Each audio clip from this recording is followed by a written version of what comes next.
Now, let's turn our attention to creating dual-layer DVDs.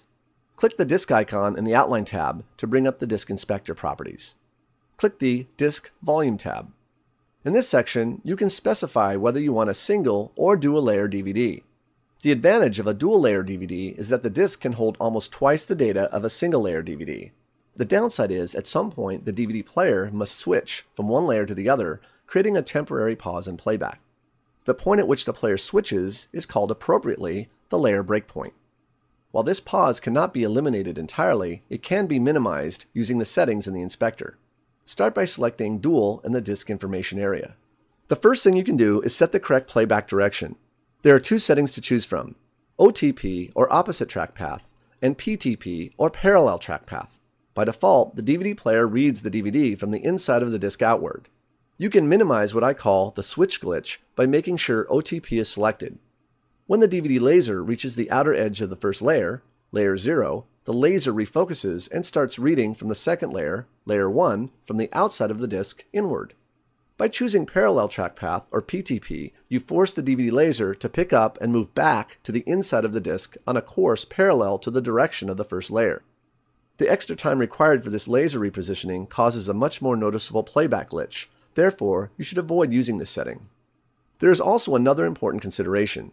The data written to the first layer must be larger than 50% of the layer's total capacity, which is roughly 3.9 gigabytes. This will ensure that when the second layer is written, there will be enough room on the disk to record the remaining data on the second layer. Since the project we're working on is well under the 50% minimum required for layer 1, we would not choose dual because this project could easily fit on a single layer DVD. We know this because the disk meter shows us that the total capacity is just under 500 megs, well under the 3.9 gigabyte maximum. Assuming we had enough data to fill a DVD-9, the other challenge is finding a breakpoint in the video stream where the breakpoint is less noticeable, preferably on a scene with no action or on a fade. DVD Studio Pro gives you some options for setting the breakpoint. In the inspector, there's an item labeled Breakpoint where you can choose a method for creating the breakpoint.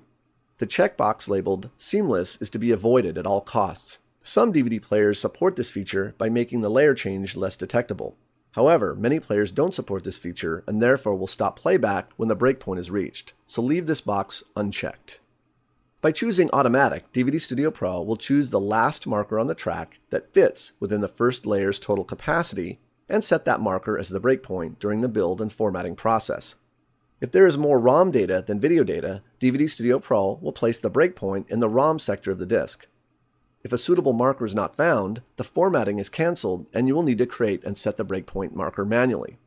If you already have an ideal marker you want to use as the breakpoint, click the drop-down menu and choose a marker from the list of tracks.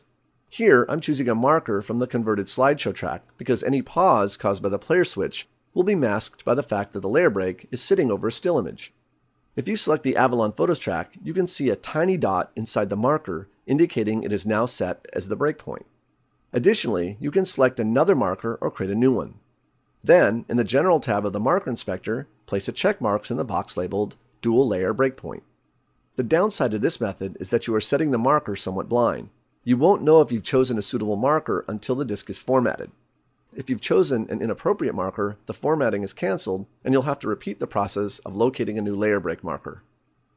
The excerpt you just watched is from my latest DVD-ROM now shipping. As a frequent Ken Stone visitor, you can purchase the DVD for 20% off the regular price. If you're interested, click on the DVD. And as always, thanks for watching.